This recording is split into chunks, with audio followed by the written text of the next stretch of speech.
El gran diseño. www.librosmaravillosos.com. S. Hawking y L. Mlodinow.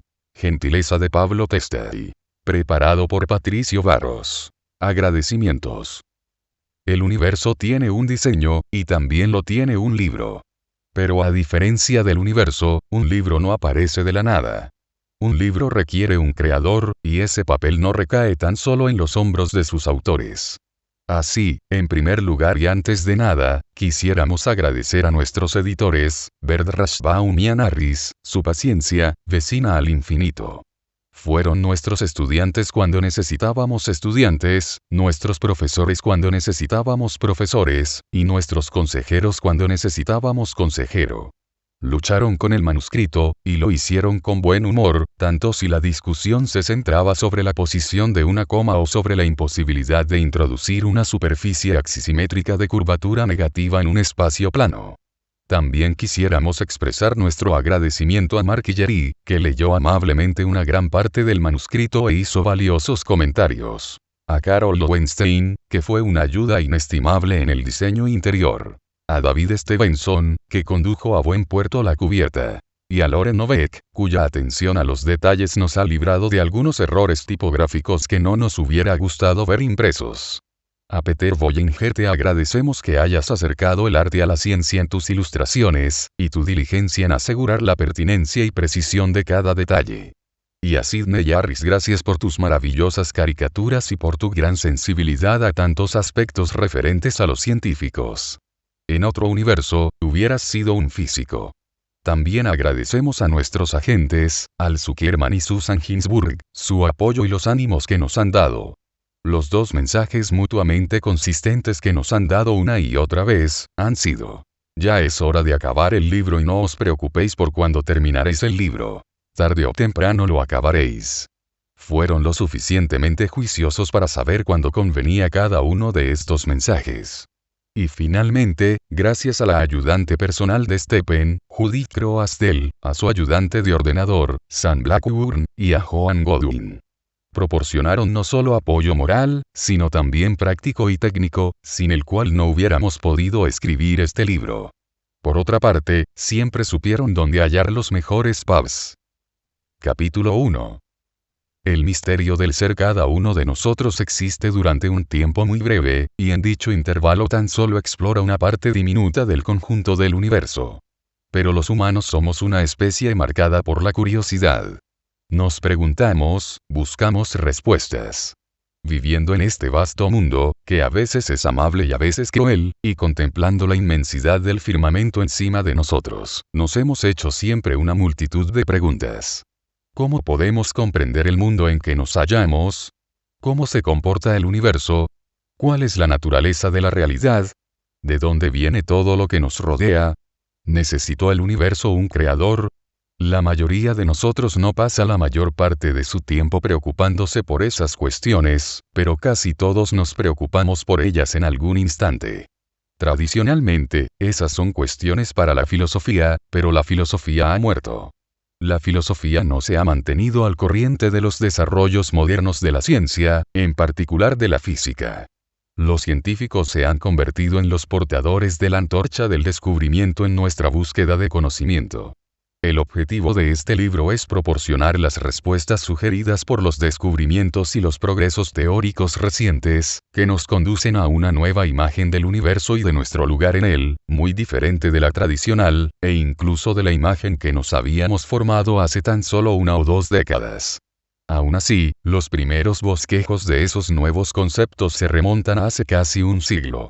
Según la concepción tradicional del universo, los objetos se mueven a lo largo de caminos bien definidos y tienen historias bien definidas. Podemos especificar sus posiciones precisas en cada instante. Aunque esa descripción es suficientemente satisfactoria para los propósitos cotidianos, se descubrió en la década de 1920 que esta imagen clásica no podía describir el comportamiento aparentemente extraño observado a escalas atómica y subatómica de la existencia.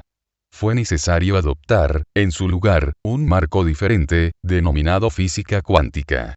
Las teorías cuánticas han resultado ser notablemente precisas en la predicción de acontecimientos a dichas escalas, y también reproducen las predicciones de las viejas teorías clásicas, cuando son aplicadas al mundo macroscópico de la vida corriente. Pero la física clásica y la cuántica están basadas en concepciones de la realidad física muy diferentes.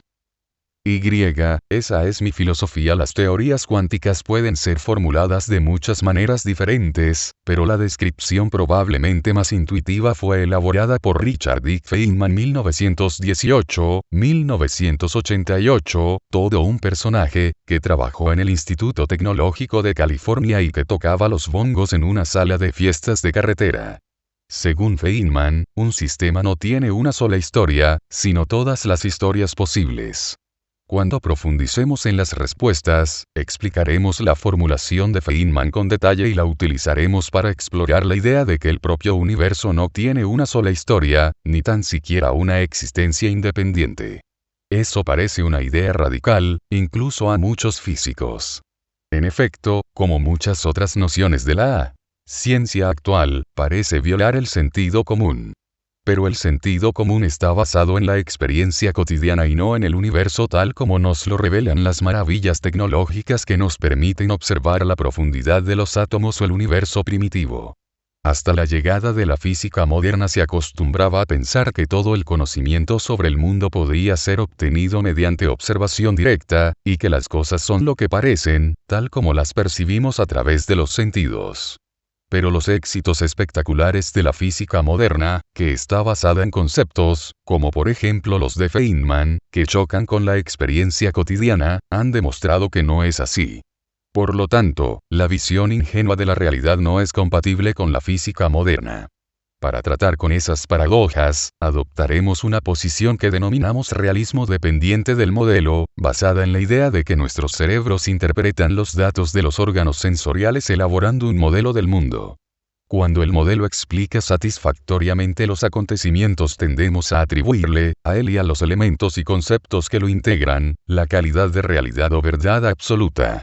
Pero podría haber otras maneras de construir un modelo de la misma situación física, empleando en cada una de ellas conceptos y elementos fundamentales diferentes. Si dos de esas teorías o modelos predicen con exactitud los mismos acontecimientos, no podemos decir que uno sea más real que el otro, y somos libres para utilizar el modelo que nos resulte más conveniente. En la historia de la ciencia hemos ido descubriendo una serie de teorías o modelos cada vez mejores, desde Platón a la teoría clásica de Newton y a las modernas teorías cuánticas. Resulta natural preguntarse si esta serie llegará finalmente a un punto definitivo, una teoría última del universo que incluya todas las fuerzas y prediga cada una de las observaciones que podamos hacer, o si, por el contrario, continuaremos descubriendo teorías cada vez mejores, pero nunca una teoría definitiva que ya no pueda ser mejorada. Por el momento, carecemos de respuesta a esta pregunta, pero conocemos una candidata a teoría última de todo, si realmente existe tal teoría, denominada teoría M. La teoría M es el único modelo que posee todas las propiedades que creemos debería poseer la teoría final, y es la teoría sobre la cual basaremos la mayor parte de las reflexiones ulteriores. La teoría M no es una teoría en el sentido habitual del término, sino toda una familia de teorías distintas, cada una de las cuales proporciona una buena descripción de las observaciones, pero solo en un cierto dominio de situaciones físicas. Viene a ser como un mapa mundi. Como es bien sabido, no podemos representar la superficie de toda la Tierra en un solo mapa. La proyección Mercator utilizada habitualmente en los mapamundis hace que las regiones del mundo parezcan tener áreas cada vez mayores a medida que se aproximan al norte y al sur, y no cubre los polos norte o sur. Para representar fielmente toda la Tierra se debe utilizar una colección de mapas, cada uno de los cuales cubre una región limitada. Los mapas se solapan entre sí y, donde lo hacen, muestran el mismo paisaje. La teoría M es parecida a eso. Las diferentes teorías que constituyen la familia de la teoría M pueden parecer muy diferentes, pero todas ellas pueden ser consideradas como aspectos de la misma teoría subyacente. Mapa mundi. Puede que para representar el universo necesitemos una serie de teorías que se solapen entre sí, tal como necesitamos mapas que se solapen para representar la Tierra. Son versiones de la teoría aplicables tan solo en dominios limitados, por ejemplo cuanto ciertas magnitudes como la energía son pequeñas. Tal como ocurre con los mapas que se solapan en una proyección Mercator, allí donde los dominios de validez de las diferentes teorías se solapan, estas predicen los mismos fenómenos.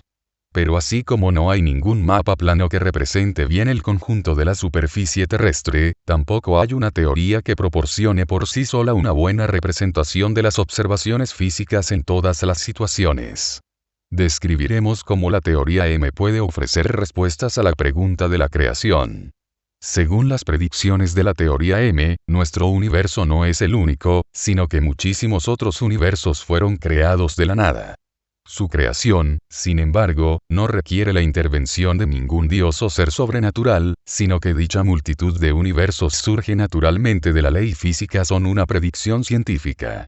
Cada universo tiene muchas historias posibles y muchos estados posibles en instantes posteriores, es decir, en instantes como el actual, transcurrido mucho tiempo desde su creación.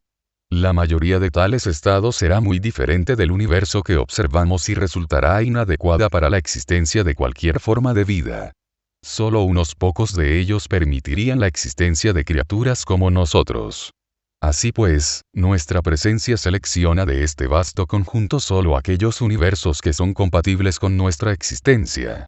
Aunque somos pequeños e insignificantes a escala cósmica, ello nos hace en un cierto sentido señores de la creación. Para comprender el universo al nivel más profundo, necesitamos saber no tan solo cómo se comporta el universo, sino también por qué hay algo en lugar de no haber nada. ¿Por qué existimos? ¿Por qué este conjunto particular de leyes y no otro? Esta es la cuestión última de la vida, el universo y el todo. Intentaremos responderla en este libro. A diferencia de la respuesta ofrecida en la Guía de la Galaxia, de Hitchhiker, nuestra respuesta no será, simplemente, 42. Capítulo 2. Las reglas de la ley Skoll. El lobo asustará a la luna hasta que vuele al bosque de la aflicción. Ati el lobo, del linaje de Ridvitnir, perseguirá al sol. Grim Nismal, Edda Mayor. En la mitología vikinga, Skoll y Ati cazaron el sol y la luna. Alando los lobos atrapan a uno de ellos, hay un eclipse. Cuando eso ocurre, los habitantes de la Tierra se apresuran a rescatar el sol o la luna haciendo tanto ruido como pueden, esperando asustar a los lobos.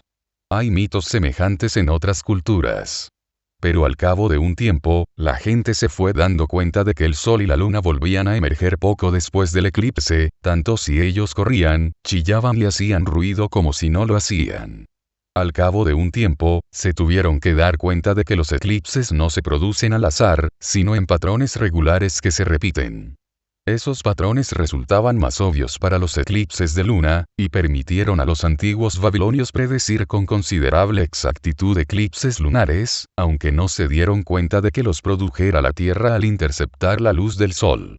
Los eclipses de sol fueron más difíciles de predecir, porque solo son visibles en un corredor de unos 60 kilómetros de ancho sobre la Tierra. Aún así, una vez nos damos cuenta de dichos patrones, resulta claro que los eclipses no dependen de las veleidades de seres sobrenaturales, sino que están gobernados por leyes. A pesar de algunos éxitos tempranos en la predicción de los movimientos de los cuerpos celestes, la mayoría de los fenómenos de la naturaleza pareció imposible de predecir para nuestros antepasados. Volcanes, terremotos, tempestades, epidemias y uñas de los pies creciendo hacia adentro parecían producirse sin causas obvias ni regularidades manifiestas. En la antigüedad, resultaba natural adscribir los actos violentos de la naturaleza a un panteón de deidades traviesas o malévolas. Las calamidades eran consideradas a menudo como una señal de que se había ofendido a los dioses. Por ejemplo, hacia 4800 a.C., un volcán en el monte Mazama en Oregón explotó, haciendo que durante largo tiempo lloviera roca y ceniza ardientes y provocando años de lluvia, que al final llenaron el cráter volcánico, llamado hoy lago cráter. Los indios Klamath de Oregón tienen una leyenda que se ajusta perfectamente a cada uno de los detalles geológicos de aquel acontecimiento, pero le añade un poco de dramatismo atribuyendo a un humano la causa de la catástrofe. Eclipse. Los antiguos no sabían qué ocasionaba los eclipses, pero ya observaron regularidades en su producción. La capacidad humana para sentirse culpable es tal que siempre podemos hallar maneras de acusarnos a nosotros mismos. Según la leyenda, Yao, el jefe del mundo inferior, se enamora de la hermosa hija del jefe de los Klamath. Ella lo rechaza y, en revancha, Yao intenta destruir a los Klamath con fuego. Afortunadamente, según la leyenda, Esquel, el jefe del mundo superior, se apiada de los humanos y lucha contra su homónimo del mundo inferior. Al final Yao, malherido, cae dentro del monte Mazama, dejando un agujero enorme, el cráter que al final fue llenado por el agua. La ignorancia de las formas de actuar de la naturaleza condujo a los antiguos a inventar dioses que dominaban cada uno de los aspectos de la vida humana. Había dioses del amor y de la guerra, del sol, la tierra y el cielo, de los ríos y los océanos, de la lluvia y los truenos, e incluso de los terremotos y los volcanes.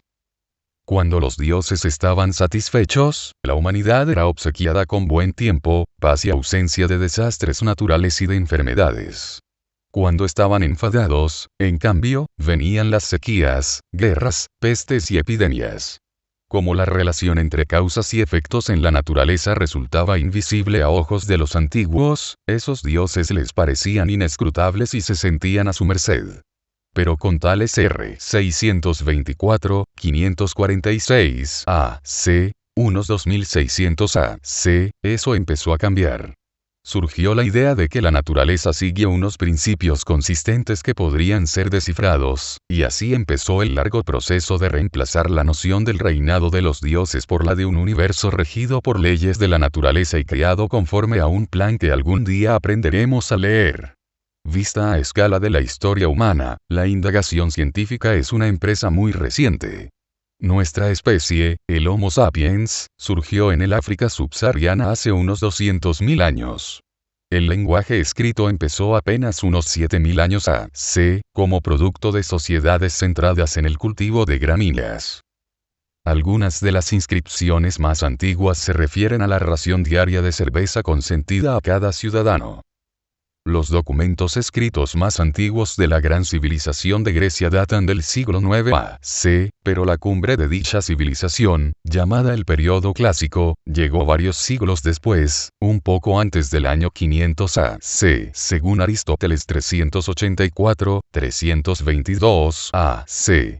Fue en aquella época cuando Tales de Mileto, una ciudad que hoy forma parte de la Turquía occidental, formuló por primera vez la idea de que el mundo puede ser comprendido, y de que los complejos acontecimientos que nos rodean podrían ser reducidos a principios simples y ser explicados sin necesidad de recurrir a interpretaciones teológicas o míticas.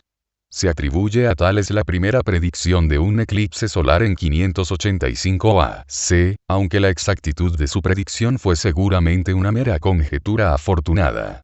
Fue una figura algo desvaída, que no dejó escritos. Su casa era uno de los centros intelectuales de una región llamada Jonia, que fue colonizada por los griegos y ejerció una influencia que llegó a extenderse desde Turquía hasta Italia. La ciencia jónica fue una empresa marcada por un intenso interés por descubrir las leyes fundamentales que explicasen los fenómenos naturales, un hito formidable en la historia del pensamiento humano. Su formulación era racional y en muchos casos condujo a conclusiones sorprendentemente parecidas a las de nuestros métodos más sofisticados. Aunque representó un gran comienzo, con el paso de los siglos una gran parte de la ciencia jónica fue olvidada, para ser redescubierta o reinventada mucho más tarde, en algunos casos más de una vez. Jonia. Los sabios de la antigua Jonia fueron los primeros en explicar los fenómenos naturales a partir de leyes de la naturaleza y no a partir de mitos o teologías. Según la leyenda, la primera formulación matemática de lo que hoy llamaríamos una ley de la naturaleza data de un jonio llamado Pitágoras c. 580-490 AC, famoso por un teorema que lleva su nombre, a saber, que el cuadrado de la hipotenusa, el lado más largo de un triángulo rectángulo, es igual a la suma de los cuadrados de los catetos los otros dos lados. Se dice que Pitágoras descubrió las relaciones numéricas entre las longitudes de las cuerdas utilizadas en los instrumentos musicales y las combinaciones armónicas de los sonidos. En lenguaje actual, describiríamos dicha relación diciendo que la frecuencia, el número de vibraciones por segundo, de una cuerda que vibra bajo una determinada tensión es inversamente proporcional a su longitud. Desde el punto de vista práctico, ello explica por qué en una guitarra las cuerdas más cortas producen un tono más elevado, un sonido más agudo, que las cuerdas más largas. En realidad, es probable que Pitágoras no lo descubriera, tampoco descubrió el teorema que lleva su nombre, pero hay evidencias de que en su época se conocía alguna relación entre la longitud de la cuerda y el tono del sonido producido. Si realmente es así, se podría decir que dicha fórmula matemática sencilla constituye el primer ejemplo de lo que conocemos hoy como física teórica. Aparte de la ley pitagórica de las cuerdas, las únicas leyes físicas que fueron conocidas correctamente por los antiguos fueron tres leyes formuladas por Arquímedes y 287, 212 a.c., que es, sin lugar a dudas, el físico más eminente de la antigüedad. En la terminología actual, la ley de la palanca explica que pequeñas fuerzas pueden elevar grandes pesos porque la palanca amplifica una fuerza según la razón de las distancias al fulcro o punto de apoyo de la palanca. La ley de la flotación establece que cualquier objeto inmerso en un fluido experimenta una fuerza hacia arriba, o empuje, igual al peso del fluido desalojado. Y la ley de la reflexión afirma que el ángulo de un haz de luz reflejado en un espejo es igual al ángulo del haz de luz incidente en el espejo. Pero Arquímedes no las denominó leyes ni las explicó a partir de observaciones y medidas, sino que las trató como si fueran teoremas puramente matemáticos, de una manera axiomática muy parecida a la que Euclides creó para la geometría. A medida que se difundió la influencia jónica, otros pueblos fueron viendo que el universo posee un orden interno, que podría llegar a ser comprendido mediante la observación y la razón. Anaximandro 610-546 a.c., amigo y probablemente discípulo de Tales, arguyó que como los niños están indefensos al nacer, si el primer humano hubiera aparecido sobre la tierra como un niño no habría podido sobrevivir. En lo que puede haber sido la primera intuición de la evolución, Anaximandro razonó que, por lo tanto, los humanos deberían haber evolucionado a partir de otros animales cuyos retoños fueran más resistentes. En Sicilia, Empédocles 490-430 a.c. analizó cómo se comportaba un instrumento denominado clepsidra. Utilizado a veces como cucharón, consistía en una esfera con un cuello abierto y pequeños orificios en su fondo. Al ser sumergida en agua se llenaba y, si su cuello se tapaba, se podía elevar la esfera sin que el agua cayera por los agujeros. Empédocles descubrió que si primero se tapa su cuello y después se sumerge, la clepsidra no se llena. Razonó, pues, que algo invisible debe estar impidiendo que el agua entre a la esfera por los agujeros. Había descubierto la sustancia material que llamamos aire. Y hacia la misma época, Demócrito 460-370 a.c., de una colonia jónica del norte de Grecia, se preguntó qué ocurre cuando rompemos o cortamos un objeto en pedazos. Argumentó que no deberíamos poder seguir indefinidamente ese proceso y postuló que todo, incluidos los seres vivos, está constituido por partículas elementales que no pueden ser cortadas ni descompuestas en partes menores. Llamó a esas partículas átomos, del adjetivo griego indivisible. Demócrito creía que todo proceso material es el resultado de colisiones atómicas. En su interpretación, denominada atomismo, todos los átomos se mueven en el espacio y, a no ser que sean perturbados, se mueven adelante indefinidamente. En la actualidad, esta idea es llamada ley de la inercia. La revolucionaria idea de que no somos más que habitantes ordinarios del universo y no seres especiales que se distingan por vivir en su centro, fue sostenida por primera vez por Aristarco c. 310-230 a.c., uno de los últimos científicos jonios. Solo nos ha llegado uno de sus cálculos, un complicado análisis geométrico de las detalladas observaciones que realizó sobre el tamaño de la sombra de la Tierra sobre la Luna durante un eclipse lunar. A partir de sus datos concluyó que el Sol debe ser mucho mayor que la Tierra. inspirado quizá por la idea de que los objetos pequeños deben girar alrededor de los grandes, y no al revés, fue la primera persona que sostuvo que la Tierra no es el centro de nuestro sistema planetario, sino que ella, como los demás planetas, gira alrededor del Sol, que es mucho mayor. Hay tan solo un pequeño paso desde la constatación de que la Tierra es un simple planeta como los demás a la idea de que tampoco nuestro Sol tiene nada de especial. Aristarco supuso que este era el caso y pensó que las estrellas que vemos en el cielo nocturno no son, en realidad, más que soles distantes. Los jonios constituyeron una de las muchas escuelas de la filosofía griega antigua, cada una de ellas con tradiciones diferentes y a menudo contradictorias. Desgraciadamente, la visión jónica de la naturaleza, a saber, que puede ser explicada mediante leyes generales y reducida a un conjunto sencillo de principios, ejerció una influencia poderosa, pero solo durante unos pocos siglos. Una razón es que las teorías jónicas parecían no dejar lugar a la noción de libre albedrío ni de finalidad, ni a la idea de que los dioses intervienen en los avatares del mundo. Se trataba de omisiones inquietantes, tan profundamente incómodas para muchos pensadores griegos como lo siguen siendo aún para mucha gente en la actualidad. El filósofo Epicuro c. 34, 12, 70 a.C., por ejemplo, se opuso al atomismo basándose en que es mejor seguir los mitos sobre los dioses que convertirse en un esclavo del destino según los filósofos de la naturaleza. También Aristóteles rechazó el concepto de átomo porque no podía aceptar que los humanos estuviéramos hechos de objetos inanimados y sin alma. La idea jónica de que el universo no está centrado en los humanos constituyó un hito en nuestra comprensión del cosmos, aunque esa idea fue olvidada y no fue recuperada o aceptada comúnmente hasta Galileo, casi 20 siglos más tarde. Por penetrantes que fueran algunas de las especulaciones jónicas sobre la naturaleza, la mayoría de sus ideas no pasarían como ciencia válida en un examen moderno. Una razón es que, como los griegos todavía no habían inventado el método científico, sus teorías no fueron desarrolladas para ser verificadas experimentalmente. Así pues, si un estudioso afirmaba que un átomo se movía en línea recta hasta que chocaba con un segundo átomo, y otro afirmaba que se movía en línea recta hasta que chocaba con un cíclope, no había manera objetiva de zanjar la discusión. Tampoco había una diferencia clara entre las leyes humanas y las leyes físicas. En el siglo B.A.C., por ejemplo, Anaximandro escribió que todas las cosas surgieron de una sustancia primordial y a ella retornarán, a menos que paguen pena y castigo por su iniquidad.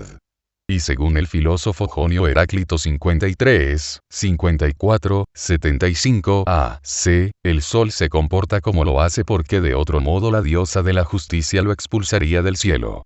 Varios siglos después, los estoicos, una escuela de filósofos griegos surgida hacia el siglo III a.C., establecieron una distinción entre los estatutos humanos y las leyes naturales, pero incluyeron reglas de conducta humana que consideraron universales, tales como la veneración a los dioses y la obediencia a los padres, en la categoría de leyes naturales. Recíprocamente, a menudo describieron los procesos físicos en términos legales y creyeron necesario reforzar dichas leyes, aunque los objetos que debían obedecerlas fueran inanimados. Si ya nos parece difícil conseguir que los humanos respeten las leyes de tráfico, imaginemos lo que sería convencer a un asteroide a moverse a lo largo de una elipse. Esa tradición continuó influyendo a los pensadores que, muchos siglos después, sucedieron a los griegos. En el siglo XIII, el filósofo cristiano Tomás de Aquino 1225-1274 adoptó esa perspectiva y la usó para argumentar a favor de la existencia de Dios, escribiendo que es claro que los objetos inanimados alcanzan su fin no por azar sino por intención. Por lo tanto, existe un ser personal inteligente por quien todo en la naturaleza está ordenado a su fin. Incluso tan tarde como el siglo XVI, el gran astrónomo alemán Johannes Kepler 1571-1630 creyó que los planetas tenían percepción sensorial y seguían conscientemente leyes de movimiento captadas por su mente. La noción de que las leyes de la naturaleza habían de ser obedecidas intencionalmente refleja la prioridad de los antiguos en averiguar por qué la naturaleza se comporta como lo hace en lugar de cómo lo hace. Aristóteles fue uno de los proponentes más influyentes de esta formulación, rechazando la idea de una ciencia basada principalmente en la observación. Las medidas precisas y los cálculos matemáticos eran, de todas formas, difíciles en la antigüedad. La notación numérica en base decimal que nos resulta tan conveniente para los cálculos aritméticos data tan solo de hacia el siglo VII de nuestra era, cuando los hindúes realizaron los primeros grandes pasos para convertir este recurso en un instrumento poderoso. Los signos más y menos para la suma y la resta tuvieron que esperar al siglo XV, y el signo igual y los relojes capaces de medir el tiempo en segundos no existieron antes del siglo XVI. Aristóteles, sin embargo, no consideró los problemas de medida y de cálculo como un impedimento para desarrollar una física capaz de llegar a predicciones cuantitativas. Más bien, no vio necesidad de hacer tales predicciones y construye su física sobre principios que le parecían intelectualmente atractivos, descartando los hechos, que consideraba poco atractivos. Así, enfocó sus esfuerzos hacia las razones por las cuales las cosas ocurren. Se invirtió relativamente poca energía en detallar con exactitud lo que estaba cuando ocurriendo. El Aristóteles modificaba con las adecuadamente conclusiones desacuerdo estas observaciones era tan flagrante que no podía ser ignorado, pero sus ajustes eran a menudo simples explicaciones ad hoc que hacían poco más que tapar las contradicciones. Así, por muy claramente que una teoría se desviara de lo que ocurre en realidad, siempre podía alterarla lo suficiente para que pareciera que el conflicto había sido eliminado. Por ejemplo, su teoría del movimiento especificaba que los cuerpos pesados caen con velocidad constante, proporcional a su peso. Para explicar que los objetos manifiestamente adquieren velocidad a medida que van cayendo, inventó un nuevo principio, a saber, que los cuerpos están más contentos y, por lo tanto, se aceleran a medida que se acercan a su posición natural de reposo, un principio que hoy parece describir más adecuadamente a algunas personas que a objetos inanimados. Aunque a menudo las teorías de Aristóteles tenían escaso poder predictivo, su forma de considerar la ciencia domina el pensamiento occidental durante unos 2000 años. Los sucesores cristianos de los griegos se opusieron a la noción de que el universo está regido por una ley natural indiferente y también rechazaron la idea de que los humanos no tienen un lugar privilegiado en el universo. Y aunque en el periodo medieval no hubo un sistema filosófico coherente único, un tema común fue que el universo es la casa de muñecas de Dios y que la religión era un tema mucho más digno de estudio que los fenómenos de la naturaleza. Si algo he aprendido en mi largo reinado, es que el calor sube en efecto. En 1277 el obispo Tempier de París, siguiendo las instrucciones del Papa Juan XXI, publicó una lista de 219 errores o herejías que debían ser condenados.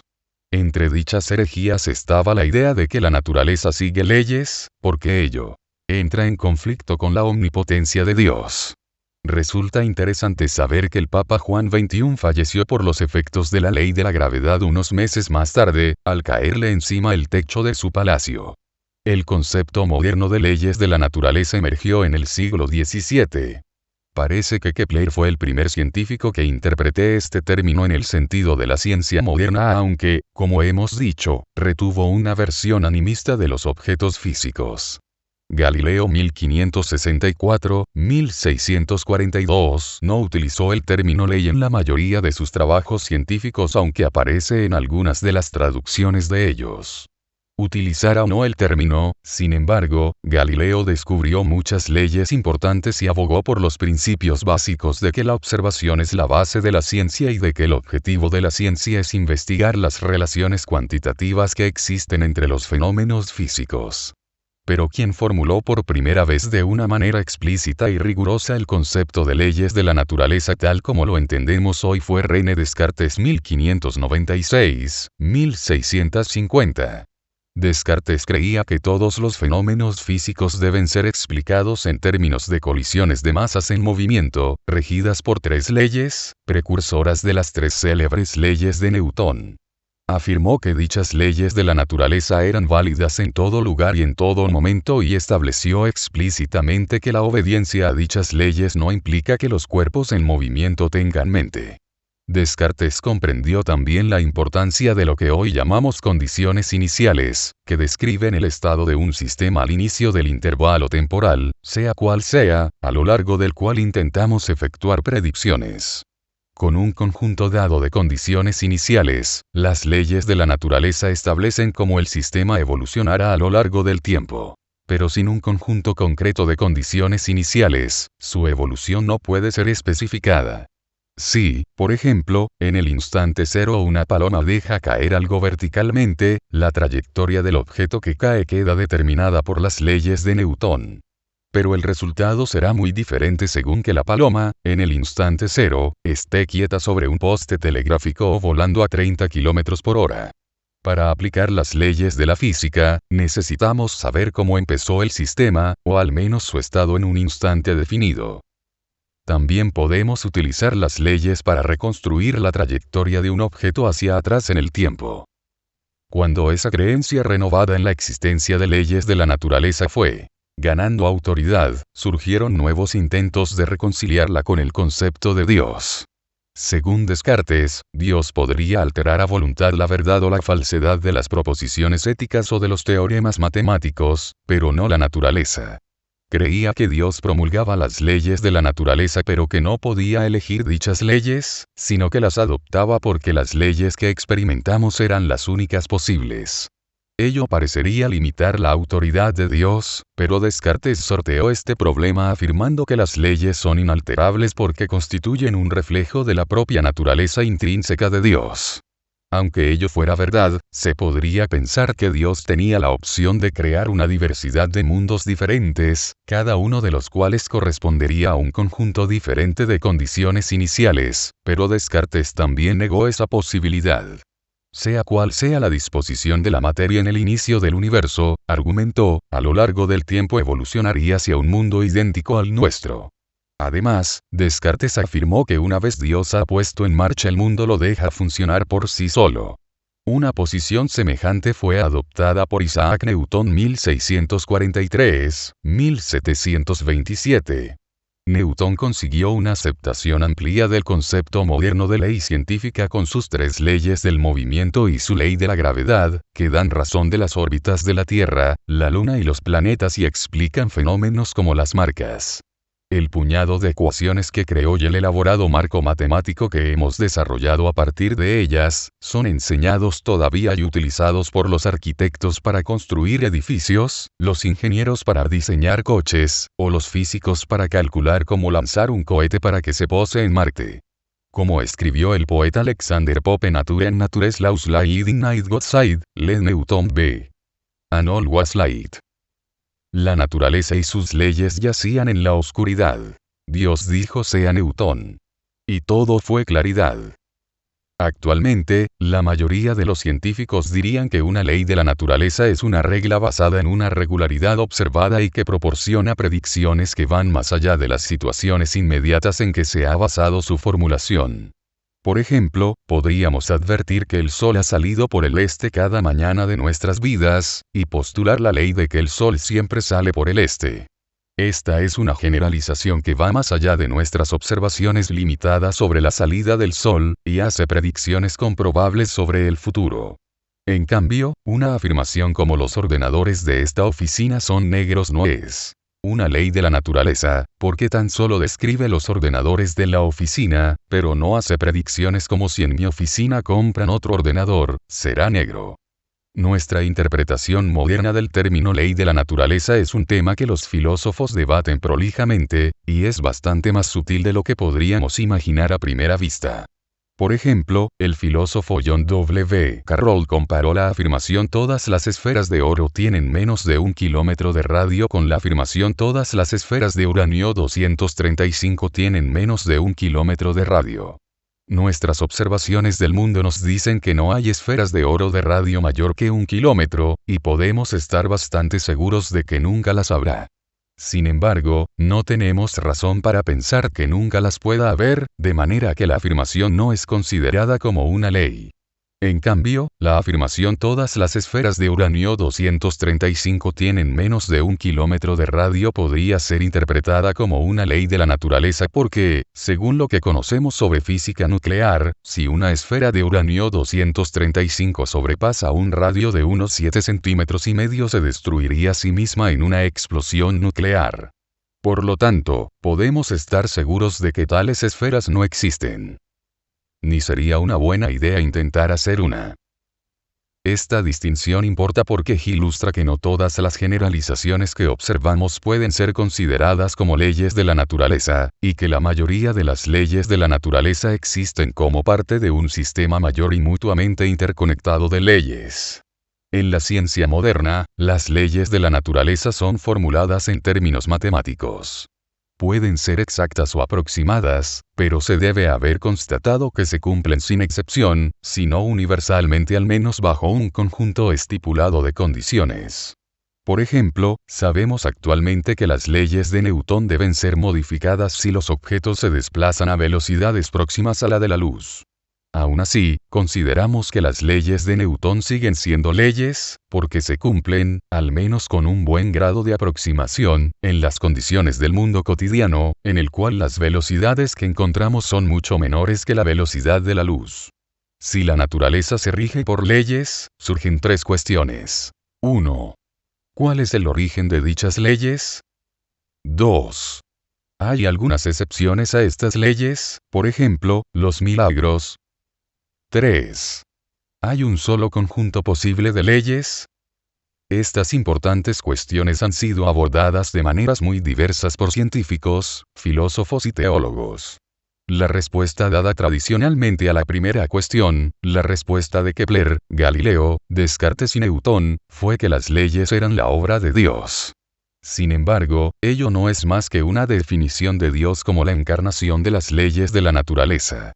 Salvo que se dote a Dios con otros atributos, como por ejemplo ser el Dios del Antiguo Testamento, utilizar a Dios como respuesta a la primera pregunta meramente sustituye un misterio por otro. Así pues, si hacemos intervenir a Dios en la respuesta a la primera cuestión, el embate real llega con la segunda pregunta: ¿hay milagros, excepciones a las leyes? Las opiniones sobre la respuesta a esa segunda pregunta han estado drásticamente divididas. Platón y Aristóteles, los escritores griegos antiguos más influyentes, mantuvieron que no podía haber excepciones a las leyes. Pero si se adopta el punto de vista bíblico, Dios creó las leyes, pero se le puede rogar, mediante la plegaria, que haga excepciones a ellas, para curar a un enfermo terminal, poner fin inmediatamente a las sequías, o hacer que el croquet vuelva a ser un deporte olímpico. En oposición al punto de vista de Descartes, casi todos los pensadores cristianos mantuvieron que Dios debe ser capaz de suspender las leyes para hacer milagros. Incluso Newton creyó en milagros de ese tipo. Creyó que las órbitas de los planetas seguramente eran inestables, a causa de que la atracción gravitatoria entre los planetas produciría en sus órbitas perturbaciones que crecerían con el tiempo, con el resultado de que los planetas o bien caerían al Sol o bien serían expulsados del sistema solar. Dios debía, pues, estar reiniciando las órbitas, creía él, o dando cuerda al reloj celeste, sin lo cual éste se pararía. Sin embargo, Pierre Simon, marqués de Laplace 1749-1827, conocido habitualmente como Laplace, arguyó que las perturbaciones deberían ser periódicas, es decir, marcadas por ciclos repetidos, en lugar de ser acumulativas. El sistema solar por lo tanto se estabilizaría a sí mismo, y no habría necesidad de la intervención divina para explicar por qué ha sobrevivido hasta el día de hoy. Es a Laplace a quien se acostumbra a atribuir la primera formulación precisa del determinismo científico dado el estado del universo en un instante dado, un conjunto completo de leyes. Determina completamente tanto el futuro como el pasado. Esto excluiría la posibilidad de milagros, o un papel activo de Dios. El determinismo científico que Laplace formuló es la respuesta de los científicos modernos a la segunda pregunta. Es, de hecho, la base de toda la ciencia moderna, y un principio que desempeña un papel importante a lo largo de este libro. Una ley científica no es tal si solo se cumple cuando algún ser sobrenatural decide no intervenir. Con referencia a esa cuestión, se dice que Napoleón preguntó a Laplace qué papel desempeñaba Dios y que Laplace respondió: Señor, no he necesitado esta hipótesis. Creo que debería ser un poco más explícito en el segundo paso cómo vivimos e interaccionamos con los otros objetos del universo. El determinismo científico debe cumplirse también para las personas. Muchos, sin embargo, aunque acepten que el determinismo científico rige los procesos físicos, harían una excepción para el comportamiento humano, ya que creen que tienen libre albedrío. Descartes, por ejemplo, para preservar la idea de libre albedrío, afirma que la mente humana era una cosa diferente del mundo físico y que no seguía sus leyes. En su interpretación, las personas consisten en dos ingredientes: cuerpo y alma. Los cuerpos no son más que máquinas ordinarias, pero el alma no está sujeta a las leyes científicas. Descartes estaba muy interesado en la anatomía y la fisiología y consideró que un órgano diminuto en el centro del cerebro, llamado glándula pineal, era la sede principal del alma.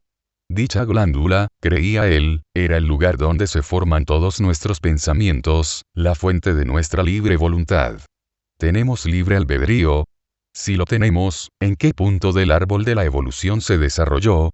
¿Tienen libre albedrío las algas verdes o las bacterias, o su comportamiento es automático, dentro del reino de las leyes científicas?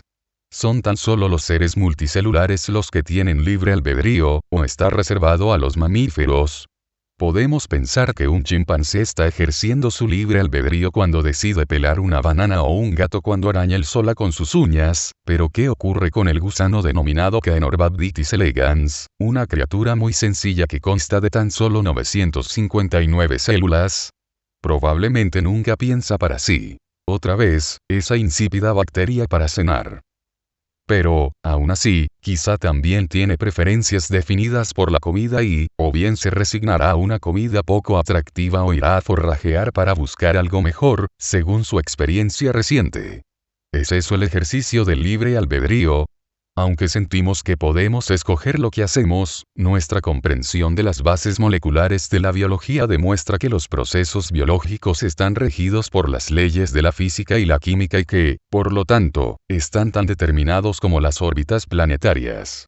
Experimentos recientes en neurociencia corroboran el punto de vista de que es nuestro cerebro físico, siguiendo las leyes conocidas de la ciencia, el que determina nuestras acciones, y no algún agente que exista fuera de esas leyes. Por ejemplo, pacientes sometidos a una operación quirúrgica con anestesia local constataron que al serles estimuladas eléctricamente regiones adecuadas de su cerebro sentían el deseo de mover la mano, el brazo, el pie, o los labios y hablar. Es difícil imaginar cómo podría operar el libre albedrío si nuestro comportamiento está determinado por las leyes físicas, de manera que parece que no somos más que máquinas biológicas y que el libre albedrío es solo una ilusión. Aunque concedamos que el comportamiento humano está efectivamente determinado por las leyes de la naturaleza, también parece razonable concluir que el resultado final está determinado de una manera tan complicada y con tantas variables que resulta imposible, en la práctica, predecirlo.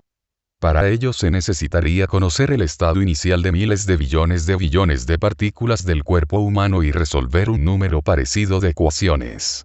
Ello llevaría miles de millones de años, y sería un poco tarde para apartarse si la persona opuesta decidiera propinarnos un golpe. Como resulta tan impracticable utilizar las leyes físicas subyacentes para predecir el comportamiento humano, adoptamos lo que se llama una teoría efectiva. En física, una teoría efectiva es un marco creado para modelizar algunos fenómenos observados, sin necesidad de describir con todo detalle sus procesos subyacentes. Por ejemplo, no podemos resolver exactamente las ecuaciones que rigen la interacción gravitatoria de cada uno de los átomos del cuerpo de una persona con cada uno de los átomos de la Tierra. Pero a todos los efectos prácticos, la fuerza gravitatoria entre una persona y la Tierra puede ser descrita en términos de unas pocas magnitudes, como la masa total de la persona y de la Tierra y el radio de la Tierra. Análogamente, no podemos resolver las ecuaciones que rigen el comportamiento de los átomos y moléculas complejos, pero hemos desarrollado una teoría efectiva denominada química que proporciona una explicación adecuada de cómo los átomos y las moléculas se comportan en las reacciones químicas, sin entrar en cada uno de los detalles de sus interacciones. En el caso de las personas, como no podemos resolver las ecuaciones que determinan nuestro comportamiento, podemos utilizar la teoría efectiva de que los individuos tienen libre albedrío. El estudio de nuestra voluntad y del comportamiento que se sigue de ella es la ciencia de la psicología. La economía también es una teoría efectiva, basada en la noción de libre albedrío, más el supuesto de que la gente evalúa sus posibles formas de acción alternativas y escoge la mejor. Dicha teoría efectiva solo es moderadamente satisfactoria en la predicción del comportamiento, ya que, como todos sabemos, a menudo las decisiones o no son racionales o están basadas en análisis deficientes de las consecuencias de la elección. Por eso el mundo es un lío. La tercera pregunta aborda la cuestión de si las leyes que determinan el comportamiento del universo y de los humanos son únicas. Si la respuesta a la primera pregunta es que Dios creó las leyes, entonces, esta tercera cuestión se formula como tuvo Dios una diversidad de opciones para escogerlas. Tanto Aristóteles como los Platón creyeron, de la como Descartes existen y por posteriormente Einstein, principios naturaleza. Necesidad, es decir, porque son las únicas leyes que tienen consistencia lógica. Debido a su creencia en el origen lógico de las leyes de la naturaleza, Aristóteles y sus seguidores sostuvieron que era posible deducir dichas leyes sin prestar demasiada atención a cómo la naturaleza se comporta realmente. Eso, y el énfasis en el por qué los objetos siguen leyes más que en las leyes específicas que siguen, le condujo a leyes básicamente cualitativas que a menudo eran erróneas y que, en cualquier caso, no resultaron ser demasiado útiles, aunque dominaron el pensamiento científico durante muchos siglos. Solo mucho más tarde, gente como Galileo se atrevió a desafiar la autoridad de Aristóteles y a observar lo que la naturaleza hacía en realidad, más que lo que la pura razón decía que debería ser. Este libro está enraizado en el concepto del determinismo científico, que implica que la respuesta a la segunda pregunta es que no hay milagros, o excepciones a las leyes de la naturaleza. Sin embargo, volveremos a tratar de nuevo en profundidad las preguntas 1 y 3, las cuestiones de cómo surgieron las leyes y por qué son las únicas posibles. Pero antes, en el capítulo siguiente, nos dedicaremos a la cuestión de qué es lo que describen las leyes de la naturaleza. La mayoría de los científicos dirían que son reflejos matemáticos de una realidad exterior que existe independientemente del observador que la contempla. Pero a medida que vamos examinando nuestra manera de observar nuestro alrededor y de formarnos conceptos sobre él, surge la pregunta de ¿tenemos realmente razones para creer que existe una realidad objetiva,